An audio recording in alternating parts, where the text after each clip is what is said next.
मेरे प्रिय साथियों, पांचवा पद्य खंड हम देखने वाले हैं। कांटों के बीच खिलखिलाता फूल देता फूल।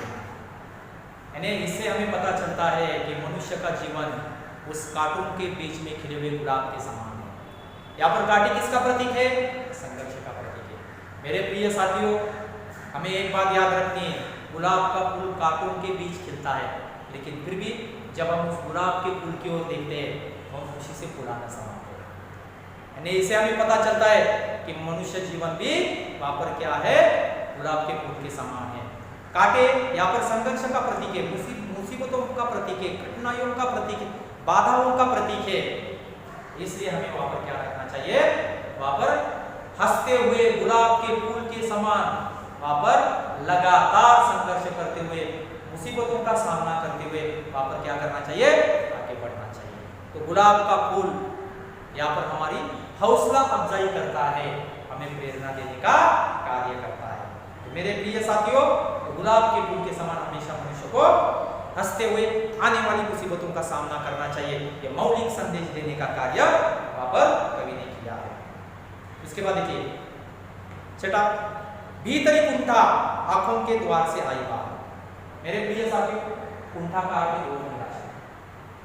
जीवन जीते समय मुसीबतों का सामना करते कभी कभार पर मनुष्य थक जाता है, हार जाता है और परिस्थिति के सामने वहां पर घुटने टेक देता है, तब वह मनुष्य वहां पर क्या होता है? निराश हो जाता है, टूट जाता है और जीवन की ओर उसका देखने का दृष्टिकोण वहां पर क्या है? नकारात्मक बनता है। ऐसे समय मनुष्य के साथ का साथ देने वाले उसके आंसू ही होते हैं। तो जब हम अपने मन की पीड़ा को मन के अंदर ही दबा कर रखेंगे तो उससे हमें काफी परेशानी का सामना करना पड़ सकता है। इसलिए कभी कहते हैं कि मन में निर्माण हुई कुंठा को, निराशा को दूसरों के सामने जाहिर करना चाहिए, क्योंकि मन हल्का होता है। मन हल्का होता है तो कहीं ना कहीं अपनी व्यथा को दूसरों के सामने आप उजागर करो, व्यक्त करो, क्योंकि मन की पीड़ा हम कम कर सकते हैं।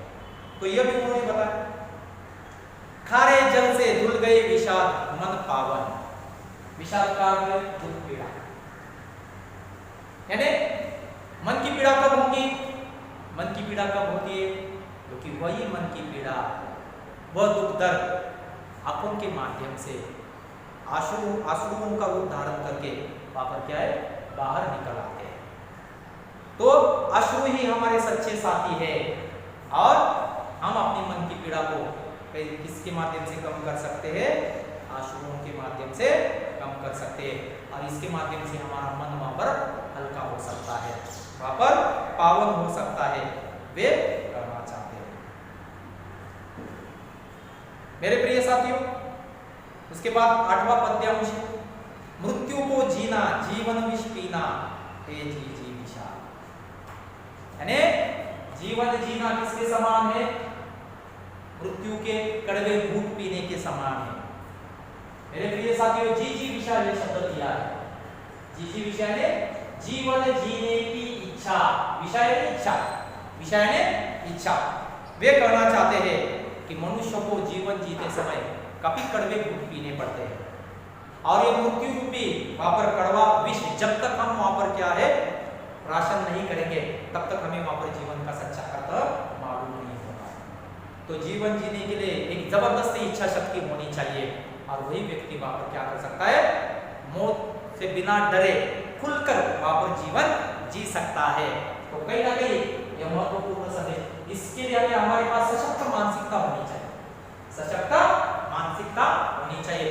मेरे प्रिय साथियों, टफ टाइम नेवर लास्ट अंग्रेजी में कहावत है कि कोई भी परिस्थिति बताकर नहीं आ सकती। मनुष्य को हर परिस्थिति का सामना करने के लिए हमेशा वहां पर तत्पर बने रहना चाहिए, कभी कहते हैं। तो एक कड़वा घूंट पीने की मानसिकता निर्माण करो, हमेशा कभी कहते हैं। उसके बाद देखिए, मन की पीड़ा छाई बन बादल बरसी आंखें। कभी कहते हैं कि जिस प्रकार बादल वहां पर क्या होता है? उसको ठंडी हवा लगती है तो उस बादल से वहां पर क्या है? बारिश की बूंदें जमीन पर बरसने लगती है। तो उसी प्रकार जब मनुष्य का मन अधिक मात्रा में व्यथित होता है, पीड़ित होता है, अत्यधिक मात्रा में उसके मन में दुख दर्द निर्माण होता है, तो उसी तरह से उसके मन की पीड़ा आंसुओं का रूप बनकर वहां पर क्या है बरसने लगती है और मन हल्का होता है, मन हल्का होता है। जैसे वहां पर क्या है बादलों से क्या बरसने लगते हैं, वहां पर बारिश की बूंदें बरसने लगती है, उसी प्रकार मनुष्य को आंसुओं के माध्यम से अपनी पीड़ा को कम करना है। उसके बाद देखिए मेरे प्रिय साथियों, चलती साथ पटरिया रेल की फिर भी मौन। मेरे प्रिय साथियों, आपने देखा होगा कि रेल की पटरियां लगातार चलते जाती है, लगातार वहां पर चलते जाती है, यानी इसमें कर्मठता की भावना, यानी मनुष्य को अपने लक्ष्य तक पहुंचना है तो उसे कर्मठ बने रखना, बड़े ही सहज और शांत भाव से अपने कर्तव्य पथ की ओर आगे बढ़ने का काम करना चाहिए। जिस तरह से रेल की पटरियां वहां पर क्या करती है, बड़े ही शांत भाव से लगातार वहां पर क्या करती है आगे बढ़ती है, लेकिन वो रेल की पटरियां कभी मिलती नहीं, कभी मिलती नहीं है, लगातार वो अपने कर्तव्य पथ पर अग्रसर होती हुई हमें वहां पर दिखाई देती है। तो इससे पता चले रेल की पटरियों के माध्यम से कवि ने संदेश दिया है कि मनुष्य भी कर्मठता होनी चाहिए, कर्मनिष्ठा होनी चाहिए, तभी हम सही मायने में अपने मनोवांछित लक्ष्य तक पहुंच सकते हैं। तो ये बताएं मौन का अर्थ है शांत, मौन का अर्थ क्या है प्रिय साथी, मौन का अर्थ है शांत। वे सितारे छिपे बादलों की ओट में सूना आकाश, सूना नहीं, सूना शब्द का अर्थ है सूना एंटी उसे कहा गया, यानी कवि कहना चाहते हैं कि बात हमें हम आसमान की ओर ताकते हैं, देखते हैं, तो हमेशा हमें आदत है कि आसमान में अगर तारे टिमटिमाते हैं तो हमारा मन खुशी से झूम उठता है, हम खुशी से पूरा न समाते, लेकिन जब वही सितारे वहां पर क्या है बादलों की ओट यानी आड़ पीछे छिप जाते हैं तो आसमान खाली हो जाता है।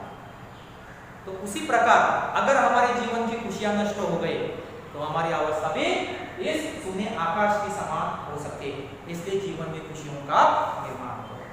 वे कहते हैं तुमने दिए जिन गीतों को स्वर हुए अमर, यानी गीतों का उद्देश्य है कि जीवन में उत्साह निर्माण करना, जीवन में उत्साह निर्माण करना, क्योंकि गीत अमर होते हैं। तो मनुष्य को जीवन में हमेशा खुशी के गीत गाने चाहिए, अपने साथियों को अपने सगे संबंधियों को साथ रहकर जीवन जीना चाहिए। तो गीतों के समान गुनगुनाते हुए खुशी से हमें जीवन जीने का काम करना चाहिए, तभी सही मायने में हम जीवन का अर्थ समझ सकते हैं, कभी करना चाहते हैं। अंत में सागर में भी रहकर मछली प्यासी ही रहे। मेरे प्रिय साथियों, सबसे महत्वपूर्ण यह काव्य पंक्ति है, यानी मनुष्य का जीवन कैसा है, अनियंत्रित इच्छा जो कभी खत्म नहीं होती। तो आज हमारी अवस्था उस सागर पानी में जो मछली है उसके समान है। देख लीजिए कि मछली को अगर पानी पीना है तो वह समुद्र के काफी गहराई में जाकर वहां पर पानी पीती है। यानी आज हमारे पास बहुत सारे सुख के साधन मौजूद है, लेकिन फिर भी हम सुखी नहीं है, काफी अशांत है, काफी दुखी है, काफी पीड़ित है। इसलिए आज हमारी अवस्था किसके समान है, इस मछली के समान, तड़पती हुई मछली के समान है। इसलिए जो कुछ हमारे पास है उसी साधनों का इस्तेमाल करते हुए हमें जीवन जीना चाहिए और जीवन का सच्चा आनंद लेना चाहिए। नहीं तो हमारी अवस्था पानी में तैरने वाली उस मछली के समान हो सकती है, क्योंकि आज पैसा है, सुख के सभी साधन मौजूद है, लेकिन फिर भी हम सुखी नहीं। क्यों? क्योंकि मन में निर्माण होने वाले। तो मेरे प्रिय साथियों, इस कविता के माध्यम से कवि ने कुल मिलाकर हमारे सामने यही बात करने की कोशिश की है कि सभी को लंबा जीवन जीना है और इस जीवन को जीने के लिए सबसे पहले मानसिकता मनुष्य की वहां पर क्या सशक्त होनी चाहिए।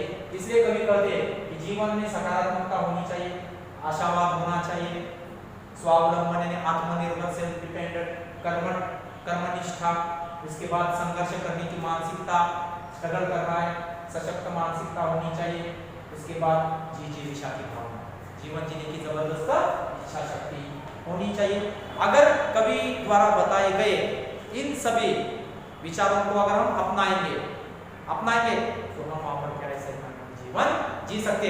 और कवि का कविता लिखने का उद्देश्य वहां पर क्या है सार्थक हो सकता है, ये कवि वहां पर बताना चाहते हैं। तो मेरे प्रिय साथियों, इस कविता को पढ़ने के बाद कविता के नीचे स्वाध्याय दिया हुआ, स्वाध्याय दिया, कविता आप पढ़िए और इस स्वाध्याय को आपको वहां पर क्या करना है, क्योंकि बोर्ड की परीक्षा में वहां पर क्या है 4 अंकों के लिए वहां पर यह कविता आ सकती है और चारों में से 4 अंक हमें मिल सकते हैं। अगर सही दिशा से अपने अध्ययन किया तो आपके लिए बहुत बड़ी उपलब्धि होगी।